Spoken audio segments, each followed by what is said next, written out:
Nous sommes de retour et on va parler à Jasmin Roy, qui est recruteur des Blue Jays de Toronto. Un gars de Longueuil, recruteur des Jays depuis 8 ans. C'est notre première fois. Enchanté, Jasmin. Comment ça va? Enchanté, JC, ça va bien? Je suis surpris de te voir ici à cette heure-là. Tu dois être énervé rare. Tu dois avoir un rituel de prévu pour le match de ce soir. Ben écoute, on va laisser les joueurs sur le terrain jouer, mais non, les prières sont faites, le chapelet, sa corde à linge, puis on est prêt. Qu'est-ce que tu vois dans cette série depuis le début? Les gens semblent inquiets. Je les trouve trop inquiets pour la circonstance.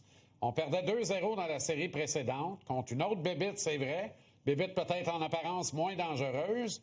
Là, c'est un gros monstre, les Dodgers. C'est un éléphant, mais il n'y a personne qui a réussi à avaler un éléphant en une bouchée. Non, puis les Blue Jays, depuis le début de l'année, ils surmontent l'adversité. Hein. Au début de la saison, il allait finir dernier. Après ça, la grosse signature qu'ils ont eue, Adam Santander s'est blessé. La saison était finie. Après ça, ça a été la date limite des transactions. On n'est pas allé chercher les gros joueurs. Beau Bichette qui se blesse à la fin de l'année. Puis malgré tout, depuis le 1er juin, sont en feu. On est dans les meilleures équipes du baseball majeur. Fait que moi non plus, je comprends pas pourquoi on regarde tout le monde, les Dodgers. Je comprends, ils ont 4 lanceurs partant numéro 1 qui ont pratiquement pas lancé de l'année, qui arrivent frais dispo. Mais sérieusement, les Blue Jays, c'est une équipe qui a surmonté l'adversité. On est premier au niveau de la moyenne au bâton. On est le moins de retrait au bâton aussi. 5 finalistes au Gant doré. On a une équipe qui a remonté le plus de matchs possible. On a vu le premier match, là, Addison Barger faire un grand chelem. C'est pas surprenant. Il a fait ça toute l'année. Ceux qui ont écouté le baseball toute l'année ont vu Addison Barger frapper des coups de circuit en fin de match, des sous pression. Fait qu'on a Yes Savage qui vient d'arriver, du talent. Moi, j'y crois. Je pense que les dieux du baseball sont avec les Blue Jays cette année. Comme recruteur, quand tu vois un kid comme Yes Savage, là, c'est sûr que c'est excitant. Là, parce que toi, ta job, c'est de dénicher du talent. Quand tu vois que le kid part du A à dominant dans les majeurs, en match éliminatoire et là, en série mondiale, il y a quelque chose là de formidable. C'est un film, ce gars-là. C'est vraiment impressionnant. On savait qu'il était bon. Il a commencé la saison dans le A. On savait que c'était peut-être pas assez fort pour lui parce que c'est un choix de première ronde. Généralement, ils vont aller rapidement dans le 2A, dans le 3A. Par contre, de commencer un match contre les Yankees avec 11 retraits au bâton, de revenir contre les Mariners avec en situation d'élimination, de gagner ce match-là, d'arriver à un premier match en série mondiale. Écoute, il avait été dominant dans son dernier match universitaire contre un gros club, mais de se rendre du A au premier match de la série mondiale, ça, c'est pas mal surréaliste. Comment t'arrives à travailler dans cette organisation-là? C'était-tu ton rêve de TQ, de carrière? Comment tout ça arrive, là? Ben écoute, moi j'étais entraîneur pendant longtemps, les équipes du Québec, fait que j'étais passionné de baseball. C'est sûr que j'avais pas le talent pour jouer à ce niveau-là, mais c'est certain que j'étais un fan de Roger Brulotte, j'étais un fan de Philippe Alou, j'étais un fan de Dan Duquette, David Dombrowski, ça c'était mon monde, fait que je me considère très chanceux en ce moment d'être impliqué encore dans cette partie-là. En étant entraîneur des meilleurs athlètes au Québec, ben les recruteurs venaient me voir pour avoir mon avis. Je commence à faire des liens, puis c'est comme ça que ça s'est passé. Un jour, il y avait une place de disponible avec la centrale de recrutement du baseball majeur. C'est avec eux que j'ai commencé pendant 14 ans. Dans la centrale, on aide toutes les équipes. On recrute les talents, on donne nos rapports à toutes les équipes. Donc là, les Blue Jays ont vu comment que je travaillais.